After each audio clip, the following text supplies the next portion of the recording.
This is the Dallas Cowboys Report. I am Tom Downey, and we are this close to 126,000 subscribers here. We are barely 50 away. So if you haven't already, hit that big red button and subscribe. I think it's a pretty fair trade. You get free Cowboys videos, and then I get to feed my family. So subscribe right now.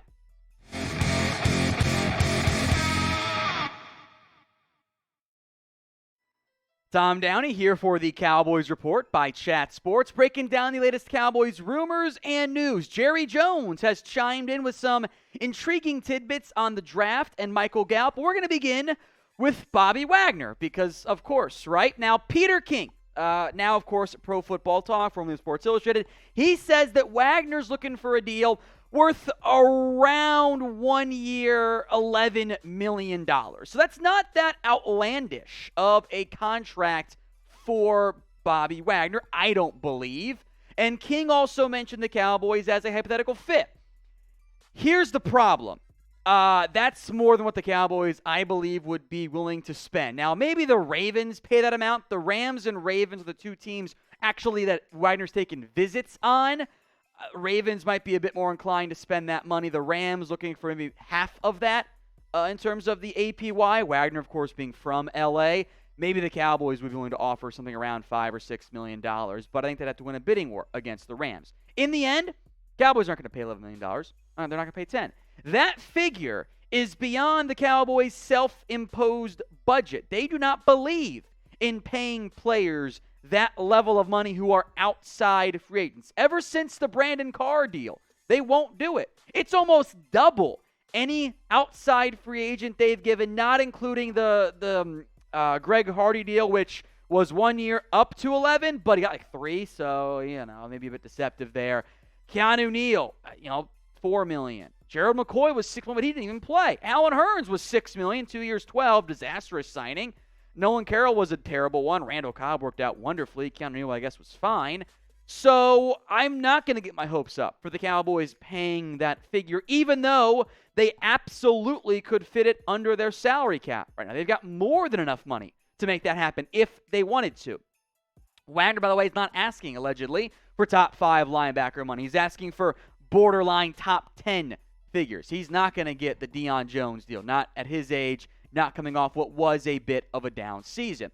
I would have interest in Bobby Wagner because I've got Mike who can play more linebacker or play more edge if Jabril Cox steps up. You've got 3 you can play. I would like to have 4 you could play if we include Micah Parsons there, but that figure is just a lot more than what the Cowboys have ever shown interest in doing in terms of an outside free agent. So let's say you're the Cowboys. You can manage your books however you want to. Would you pay Bobby Wagner $11 million or so per year? This is the pinned comment on today's video. So that ad break comes, take advantage of it.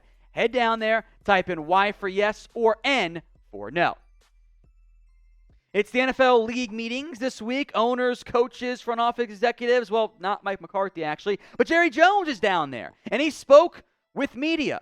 And among the topics he discussed was the NFL Draft. And I already saw bemoaning on Twitter as Jerry Jones has rather clearly laid out the team's plans. He knows what the operation is going to be, and we kind of already knew it, but Jerry made it pretty clear what path the Cowboys were likely to pursue. Here were some of Jerry's quotes, I should say one of Jerry's quotes, when he's asked about drafting offensive line early. Famous last words, "We'll get one unless a Lamb or Parsons is there." And I wouldn't dismiss a great opportunity to take a pass rusher. In terms of the needs that Jerry Jones lined out when speaking with media, there's 3 of them. Pass rusher, that's really more edge-focused, but hey, maybe there's a great defensive lineman in there. Offensive line and tight end. In addition to pass rusher, offensive line, and tight end, which of course are significant needs for the Cowboys, when it comes to early round picks, I would also look for a linebacker and wide receiver, areas that you don't have to take somebody, but the team has already shown interest in. After all, they had 30 visits with guys like Chris Olave and Treylon Burks as well. So who do you think the Cowboys will draft in round 1? Get your predictions in for me in the comments section. What player do you think the Cowboys take in the first round? I would remind everyone to keep an eye out on these 3 names. We did this on a previous video. This is a graphic we've used before. This was like maybe a week, 2 weeks ago. As the Cowboys began to fill their needs, this is the path I think they're trending. Kenyon Green, who Joe Philbin closely worked out at his pro day. Zion Johnson are your left guard options. Tyler Linderbaum is your center option. Yes, he's small. Doesn't matter. He plays awesome football. It would be kind of a lamb-ish surprise if the Cowboys passed on one of those guys, assuming they're there. I doubt that all 3 interior linemen go top 24. If so, Cowboys would adjust. They could trade down, do something like that. The Cowboys have a clear need at interior offensive line. Yes, Jerry publicized that to the NFL world. We all knew that. Like, this graphic's been made for 2 weeks. Like, we know that was what the Cowboys were probably going to do. It doesn't really shed light on it nationally from teams because they also know the Cowboys are going to take interior offensive linemen in round 1 or in round 2. So those are the 3 names I think you should watch for closely when it comes to the pick 24 and being on the clock. We've made up substantial ground in our battle to catch New York Giants now by Chat Sports on Rumble. We are barely 50 away. A big-time jump. We've cut into that gap. Help me win my bet with Marshall. Support the show by following us and getting more free uncensored videos, by the way, on that video platform at rumble.com/CowboysTV. Go follow us right now and help us beat the Giants because that team sucks at football after all. Jerry Jones also spoke about one Michael Gallup, and here's what Jerry had to say. Optimistically, I expect him to give us a question mark around the first game. And I see a conversation that says, conservatively, you would like to have a couple more games to get him out there. I am fluent in Jerry speak. There's a lot of big words thrown in there. Some of you might not know what they mean. You might take them as a sign of disrespect. What Jerry's saying, maybe he's ready to go week 1. Now, Gallup's camp had claimed he'd be good to go for training camp.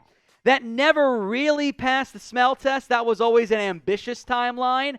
The Cowboys are hoping Gallup is ready week 1. He might not be. He might start the year on the PUP list, might start the year on IR and come back a few weeks in.